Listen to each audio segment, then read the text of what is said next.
Hey everyone, welcome into MLS Digest, previewing week 26 coming Saturday, July 19th. It's a 14 match slate, and only the Rapids and Austin not featuring in this one. It's the end of a long week because we had the midweek slate, and so teams are going to be playing 3 games in about 6 or 7 days, which is not usually the norm since teams usually get full weeks off between matches.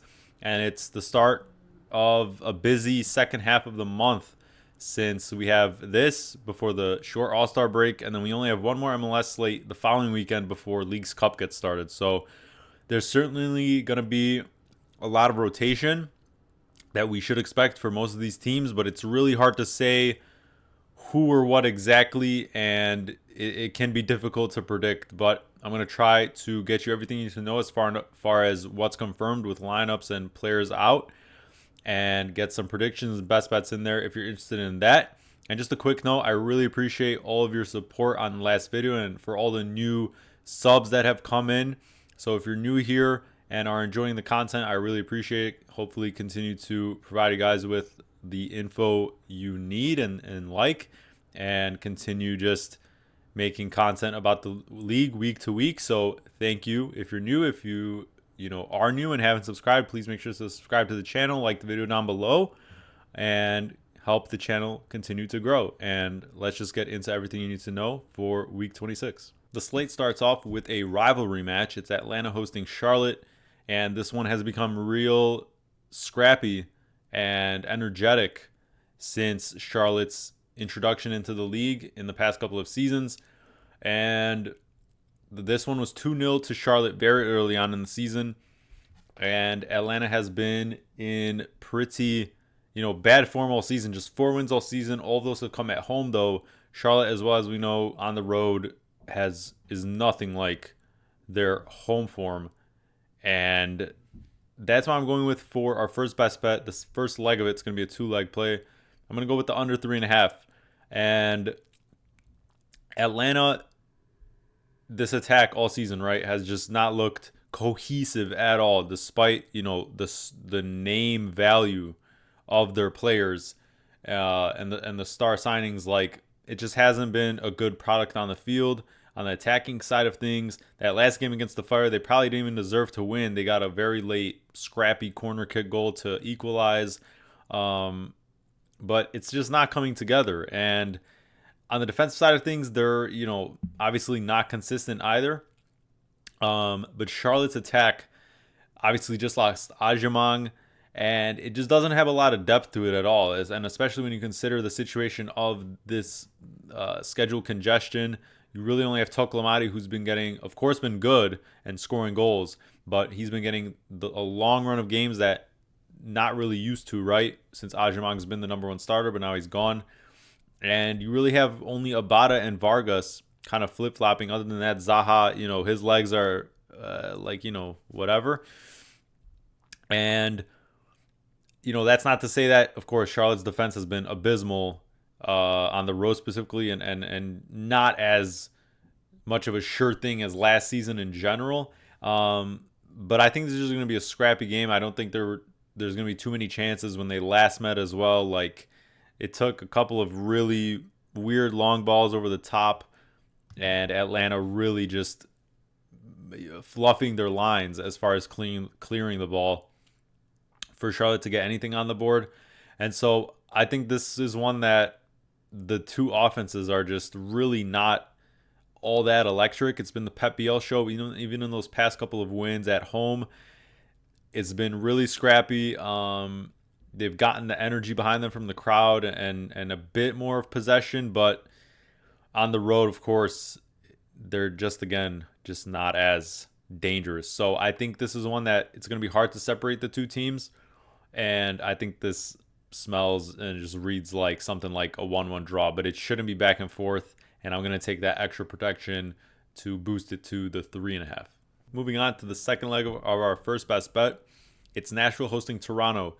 And I'm taking Nashville on the money line to combine that with the Charlotte-Atlanta play. It's plus 130 odds combined. And it's hard to fade Nashville at home. They're tied for the best record at home in the East at 8 wins, 3 draws, 1 loss. And they just beat a really, of course, good crew team to rebound from a Miami loss in which they really didn't deserve to lose, and that one mistake from the goalkeeper gifted Messi a free goal. And this team has largely been super dominant, really good in possession, and they just dictate the tempo of the game. And even in a short rest situation like this, they've gotten to stay home. Toronto did upset San Diego, which was the upset of the midweek for sure. But I'm going to continue to fade them. This is one of the worst teams in the league, and they are just not creative at all. They're dead last in expected goals. They're an average defense at best, and they don't have a lot of depth, and they're traveling from the West Coast to here. And so for them to get points back to back on two top three teams, in their respective conferences as far as the standing goes at the moment, would just be utterly insane. Like that it just shouldn't be expected to happen. And I think Nashville's money line price is a pretty good play. You shouldn't see too much rotation from them. And Nashville is, regardless, a top 5 defense, unlike San Diego, who was giving up goals despite the fact they were getting results. So I think this is an even stronger look against fading Toronto than the midweek. And with Zimmerman back there, of course, once again, to talk about the defensive side of the ball, they've just, of course, just raised a level as far as that communication and keeping clean sheets goes. So I don't think even Toronto scores in this game. This might be, because it is the midweek and the travel, Toronto's going to try and play that style again where they make it scrappy, stop and start, and sit back a little bit. But that's kind of what Nashville wants, because they are able to break you down and really look good on the ball as far as the team play goes. So once again, I think Nashville's a great look here, and I'm going to continue to fade Toronto, and that'll be our first best bet. Next up, it's the Crew hosting DC United, and the Crew, after beating Cincy in the Hellsville Derby, coming back, dropped a dud at Nashville, losing 3-0. DC, meanwhile, this winless streak extends. They've put in some decently competitive performances recently, but they've gone down 2-0 each of those games. Pirani's gotten them a goal back late, and then, they make it a little bit scary, but nothing too much. And Benteke got re-injured after that sub-appearance in the Galaxy game. It seemed like Pirani got injured in that Charlotte game most recently. And if he's also missing, then that's a massive blow for this DC United squad, because the talent outside of that is just not there. And they've been traveling a lot recently. The Crew, of course, one of the best teams in the East. And they are missing their own, or they are lacking the depth of their own, right? Russell Rowe is really the only main striker now. He was dealing with a knock. He did play against Nashville, but AZ Jackson just went off to Jagiellonia in Poland. And so that's another player missing. And they are going to want to bounce back at home here, but there should be some pretty bad weather as far as the rain is concerned. And so while I think the Crew win, I don't think it's going to be probably all that straightforward, because probably going to be on some tired legs, the same guys playing over and over again in this week span. And so the thing is, though, that without those players, right, DC, it's so hard to back them to score a goal. I mean, look at their most recent performances. It's just shockingly bad. There's no quality. Despite the coaching change, there's only so much that he can do with the squad that DC has at the moment. There's just really a lack of quality. So I'm going to go for the Crew to get a 2-0 win. Next up, it's Montreal hosting the Fire, and Montreal, of course, is dead last in the league and put up a decent fight against the Union after getting that draw to Toronto on a late penalty. Owusu, of course, has been one of the best strikers in the league on form at the moment, but that's because he's had to play literally every game, and that's a good thing to have because Rioni's been injured, and it's, once again, it's good that he can put in those minutes, but eventually it's going to catch up to this entire team, which is lacking depth and dealing with some injuries. Also, Campbell just left to West Brom on the back line, so it's just not a team that is ambitious at all. It's doubtful that they're going to spend in the upcoming summer transfer window to try and get better whatsoever. Their players are getting poached, and it's just hard to imagine. You want to guess that this team is due, but they're really not. Like, they might get a couple of random wins once again, like they did against NYC twice now, but it's not really, there's no reason to back it. There's no confidence. And so even if they're at home, even if Chicago is on a double travel here, Chicago does way better on the road than at home this season. This attack has looked much better, and they have the depth as far as the wingers go to deal with it. So I think they have no trouble getting by and get 3-1 win in Montreal. Next up, we've got New England taking on Orlando. And these are two teams in absolutely awful form, and it's really hard to have confidence in either. And that's why I think not much will be separating these two sides. New England look to be bouncing back from some really bad form. I think it's now 6 winless now after the choke to the Red Bulls. They were up 2-0 at half, gave up 5 unanswered in the second half before Campagna completed his hat trick with the third goal. And I don't even know what he must have been thinking, but that is just a terrible way to, just not get any points on the road, which would have been a really valuable 3 points at Red Bulls. And, the center back partnership was out for New England, and that's why part of why one of our bets was in the over in that game. And for Orlando City, it's now 4 winless and 2 back-to-back instances in which they've dropped points from winning positions at home against 2, bad and average sides in the East, to Montreal and NYC. And against NYC, once again, went up 1-0. And Pareja, for whatever reason, once again, didn't learn from the mistakes against Montreal. Decided to basically park the bus. Was content with 1 goal as far as the lineup changes, substitutions went. And the way they try to close out that game, they get a hilariously embarrassing own goal for NYC to tie it. And then on a corner kick, let NYC counterattack them with ease, with numbers, and don't even get a point at all. So they have to travel here on the short rest, and I can't even imagine, how they will react to that. So it's really hard to back either of these two teams with confidence. But I think both defenses at the moment are just too shaky to trust them to get clean sheets. So I don't think much separates these two sides, but I'm going to go for a 1-1 draw. Moving on, it's the Red Bulls hosting Miami. And this matchup has had, have been goal fests for the most part the past season and a half when they met. And both teams have kind of traded blows with each other.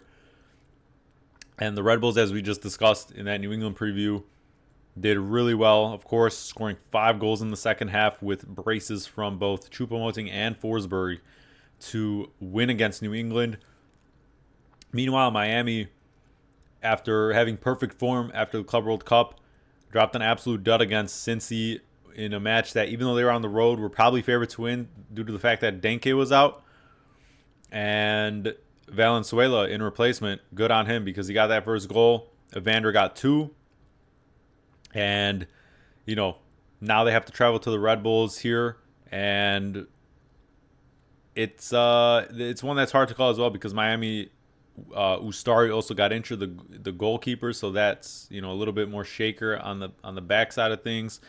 But once again, the Red Bulls, they haven't really usually went on too many winning streaks this season and literally followed up any statement type of result in which they've scored goals like this with a win to follow up. So we've seen that when they beat the Galaxy 7-0 or 7-1, whatever it was, and then they lost to a terrible team after that. And so I'm not filled with confidence that the Red Bulls can mimic that type of performance and use that energy. They're just not a team that runs the table in the regular season. And I think Miami, they've faced some really good teams in back-to-back weeks here in the East, and the Red Bulls are just much lower than that. And so I think despite having to travel, and despite the fact that the Red Bulls are one of the best teams in the East at home, I think this is going to be a tarnish on that record, and Miami just squeaks by 2-1. Going on over to the West, where it's Dallas hosting St. Louis, and Dallas almost picked up 3 points on the road with a late goal in San Jose midweek, but then dropped to just get the 1 point, which is still a good result because they've been much, much better on the road than at home. Of course, they have just the 1 win in double-digit games at home this season. But meanwhile, St. Louis City just 1 win in double-digit away games this season. So once again, it's really hard to separate these two teams, but you would have to give the advantage just slightly to St. Louis because they are on extra, or I guess normal rest, because they had the bye midweek. And so they do, on the flip side, have to go into this Texas heat, and that's never an easy proposition. But the attack, of course, has been just a little bit more maybe not efficient, but they have been scoring goals since the interim head coach, of course, came. And for Dallas, Lucho Acosta comes back. He didn't play midweek, so he's going to be normally rested, and that's a big boost for this Dallas side that, of course, needs it at home. But these are two teams that don't usually have some of the lowest possession rates in the entire league. So you can look at this type of matchup and go, and it can go one of two ways. Do these teams, are they not getting possession, but they would like to play that way, and they're just not because teams have better midfields? Are they just getting outclassed in that sense and just can't keep the ball? Or is this an actual approach? Is this how they want to be? And I think it's the former. And I think neither just doesn't really have the quality and to dictate the tempo of games as far as the entire roster lineup goes.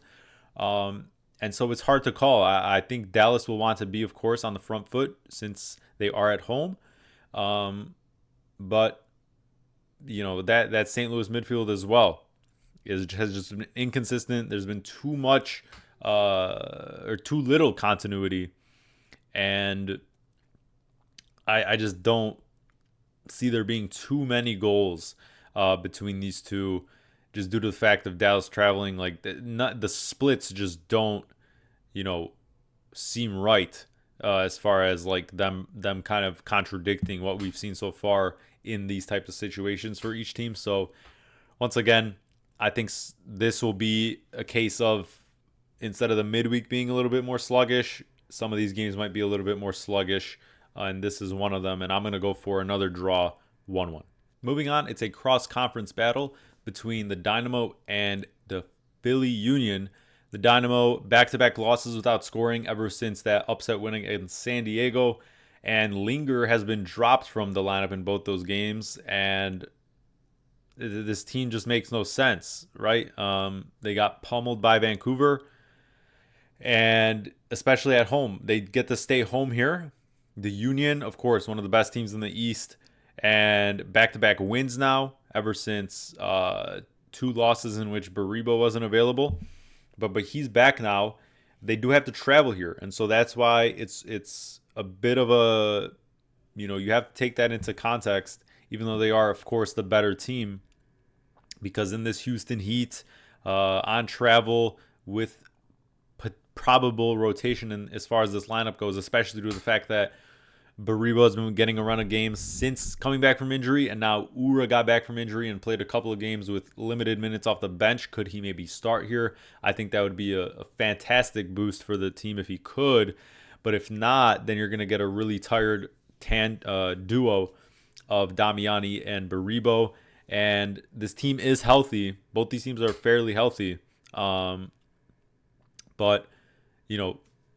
as far as the Union goes, we're going to have to see as far as the lineup check, because I think this could be another case of, them just, because they're really solid defensively, and that can do them well in road situations like this one, where it's probably going to be a little bit more sluggish.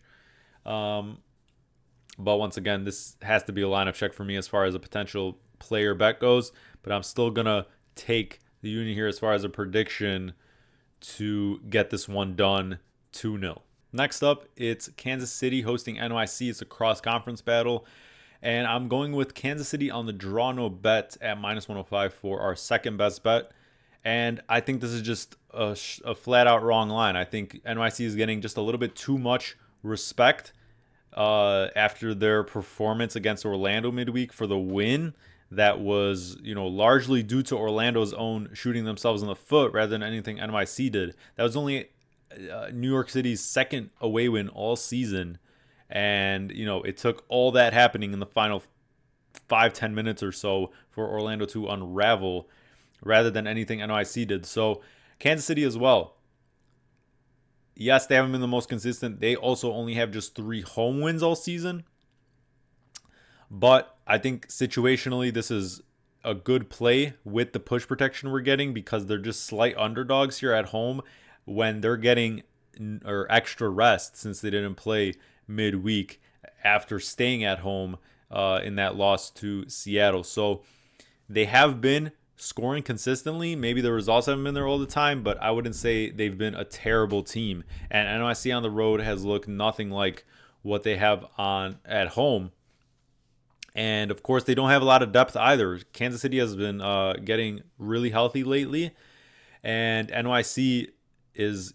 I don't think it works either way. Whatever they decide to do here, if they rotate, they don't really have too much talent in the reserves, and then if they decide to stick it out with more full strength lineup, it's just they're gonna be far more tired. Kansas City is gonna be pushing the tempo, and I think they just playing with much more togetherness with the interim head coach. The defense, especially, has just been, maybe they give up goals, but as far as the energy goes, I've really been liking this team in the past, I don't know, month or so of the season, and they haven't just been, on a terrible losing streak like they were to start the season. So I think this line is just simply wrong. It's an ugly play because these are two average to bad teams, right?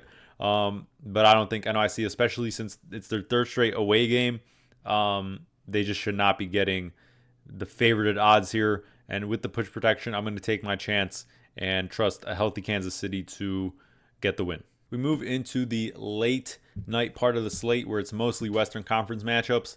And we start with the Sounders hosting the Earthquakes.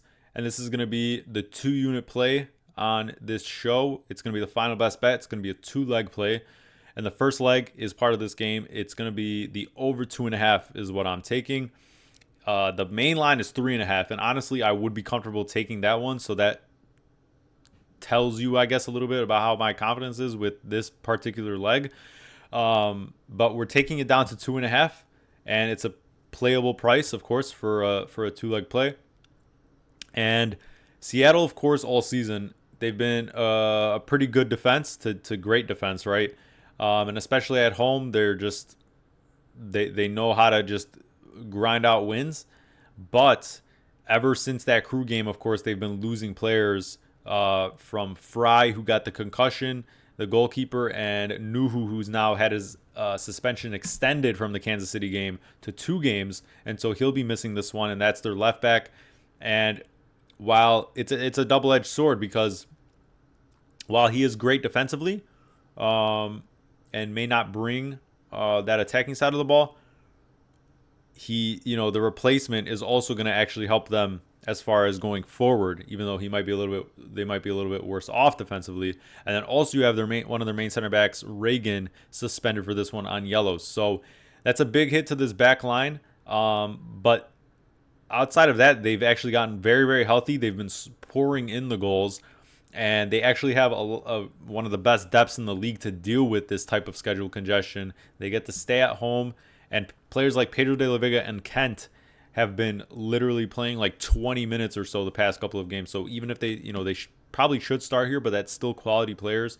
And they've just been getting the job done scoring. They've been in a bit of a attacking form, but on the other end, like, why we're taking this is because they've been giving up the goals. They gave up 2 late to KC, and then choked the 3-0 lead at home to Colorado. 2 of those were pens, but that's a result of having a miscommunication on the back line. Players coming in that aren't regular starters, and you can say, oh, they're pens, so of course they're going to score, but why are they giving up those pens? Well, that's because of that. So that's part of the equation. So it's going to be another makeshift back line for the Sounders team. They get to stay home, and this isn't really true travel for the Quakes, right? Even though it is short rest, right? They were playing at home midweek. They traveled to Seattle here, and we know who the Quakes are, right? I mean, they have the best metrics on the attacking sense of things, and some of the worst metrics on the defensive side of things. And they're also going to have Costa out here, Mooney out, and also Espinoza came back last game, which is a big boost, which is what I was talking about ahead of that Dallas game is, well, will he be back because Lopez left, Kikanovic is out. They really don't have this attacking presence in midfield, but Espinoza is what ties it all together. So he played a normal game last game after missing the couple games due to that. I don't know if it was a knee injury, but he got stitches on his knee for a tackle he took there. And so that's a big boost for this team. They should have great attacking chances, but it's really hard to, of course, trust them to hold a clean sheet on the road here against this Seattle side. So I'm just going to take the 2.5. I think both contribute, of course. Seattle should be the favorites, regardless of their defensive, the players missing there. But I think this should be, a pretty back and forth game. And I think the normal line is what it is for a reason. So I'm going to take the little less risky approach here. And I think this one should get over the line. Moving on to El Tráfico, and of course, it's the two LA teams doing battle, and this is going to be the second leg of our third best bet. And here I'm also going with the over 2.5. This is a surprisingly playable price, and historically, this number hits it's almost a certainty at this point. These two teams met earlier in the season when LA Galaxy was still without a win in Carson, and this was 2-2. So as the cliche goes, form goes out the window, and you don't want to use historical head-to-heads as, the main indicator for things like any bet. But when these two teams meet, it really doesn't matter. And honestly, I could see LAFC specifically covering this themselves. I see them winning. I see this as something like a 3-1 game, with LAFC being at home. Yes, they are normally strong defensively, but once again, like we talked about ahead of that Minnesota game, which they won on the road, they have lost Aaron Long for the season with the injury. Chanot's still not back and ready yet. And both these teams are full fit as far as the attack goes. So LA Galaxy, of course, also Aude dealing with a bit of issues. I believe he's actually in concussion protocol from last game, so that could be a big blow for them defensively. And so, once again, this, to me, even though it's obviously on a short rotation, I think this is a line we just have to take. And these stars always deliver. These two teams, outside of any other rivalry in MLS, this is the one that we always see the goals pour in. Whether, Hell is Real, the Cascadia Derbies, whatever else you want to think of, those ones have delivered some duds recently. And this one just always delivers. So I'm not going to think too much about it. And pairing that with the Sounders San Jose over, I think we get really good odds on a bit of some juice down totals that should be a little bit easier to hit. And I think this time the late night slate on the West Coast delivers like it didn't in midweek, because, that entire part of the slate was really full of upsets and just randomness. I think we see more goals, more normalcy in the West Coast part of the slate this time, and El Tráfico once again will deliver. Moving on, it's RSL hosting Cincy in a cross-conference matchup, and RSL is sneakily one of the hottest teams in the league at the moment with a 5-match unbeaten streak with 4 wins in that time, 3 clean sheets. And Cincy bouncing back from that Hell is Real loss to beat Miami without Denke, who will be out for a couple of weeks now, so that might kind of stall a bit of some progress. But Valenzuela, of course, scored in that Miami match, and he's going to be asked to play a big role. Kai Kamara has been playing minutes at 40. Also, Baird and Santos, I believe, played a little bit, so that can provide some relief at striker. But RSL, when you look at it, I don't want to be a hater, I guess, but they have played some weak teams, and we faded them against Portland on the road, and they handed Portland just its second road loss, but Portland was dealing with injuries already. Anthony, Jonathan Rodriguez, that's forced them to kind of try and play two strikers systems, which they're not really comfortable with yet. They've fallen off in a sense on the attacking side of things, the Timbers have, but also pregame and warmups, the Costa got injured, and that's obviously a key part of this attack and the creation. So that was a big miss late, obviously unexpected, and that was just a really sluggish match, and RSL took its one chance. So credit to RSL, but once again, this is not a good team, but also situationally, they could obviously challenge Cincy here because Cincy has to travel on short rest to altitude, and RSL could provide some challenges. So this is one I want to stay off also because of Cincinnati's injuries, and it would have to take a real interesting type of actual lineups that we see come game time for me to actually have anything on this game. But I think it'll be a little bit lower scoring just due to the wear and tear and RSL's just lack of quality. But Luna hasn't really been on the score, getting on the score sheet in his couple of games back. We'll see if he can provide some spark here. But I'm going to call this one another 1-1 draw. The Timbers host Minnesota, and the Timbers are in a really bad rut. As we mentioned in the previous match preview, DaCosta we don't know really what his status is ahead of this match because of that injury in warmups. Anthony's still going to be out till the end of the month, and Mora was asking to come off with about 15 minutes left, the striker, and that forced Kelsey on. So Kelsey's probably a lock to start here, but that just puts more pressure on these starters. And the team in whole, in a limited starting lineup availability sense, to perform, and they haven't been. And I think this is another situation for Minnesota to kind of take advantage of with their counterattacking style. I think tactically, it's just going to be really in their hands to kind of put the pressure on the Timbers, who are going to be at home, of course, back-to-back. Minnesota coming off a frustrating loss to LAFC, who just can't seem to beat. The penalty, which was kind of a controversial call, in my opinion, was the difference. But this is, once again, a lineup check for me because Minnesota has had that extra game in hand, or not in hand, but that they've played an Open Cup in the past week and a half, and traveling here on short rest. I would like to back them, but without knowing for sure what this lineup will be, it'll have to be a lineup check as far as the bet goes. But I'm still going to call Minnesota to get this one done just because of the Timber side of things. They're just so disjointed at the moment. Despite being at home, I'm going to go for a Minnesota 2-0 win. To cap off the slate, it's San Diego hosting the Whitecaps, and this is a rematch of a really good game about a month or so ago where Iloski scored 4 goals on the road in Vancouver, a very rotated Vancouver squad. But now Iloski is gone because San Diego couldn't match the loan agreement or extend his contract to a price that he was okay with, and so now he's gone. And also with Ingvartsen being out, it's really just Thomas Angel here, and just not in good spirits at the moment, San Diego, because they suffered the upset of the week at the hands of Toronto. And they also have, of course, Godoy, Dos Santos, Kumado, and McNair, all kind of questionable still for this match. They've all been injured, and the depth at the moment is just thinning. And so this is a team that's also been conceding time and time again. They just can't seem to hold a clean sheet. Meanwhile, the Whitecaps lost Vite to Pumas in Liga MX, and getting back to health a little bit, but Veselinovic got injured last game. Edekugbe has been out for a while on that back line. I feel like Nelson should start in this one, but I've said that ahead of last game, and he didn't. They still got the job done, returning to better form against Houston 3-0, but they've been on such a long road stretch that this also has to be a lineup check for me, and hard to see how the Whitecaps come out. But San Diego is kind of shooting itself in its foot a little bit here recently, and it's hard to trust them to hold a clean sheet. So for now, I'm going to go for a 2-1 Whitecaps upset in the rematch.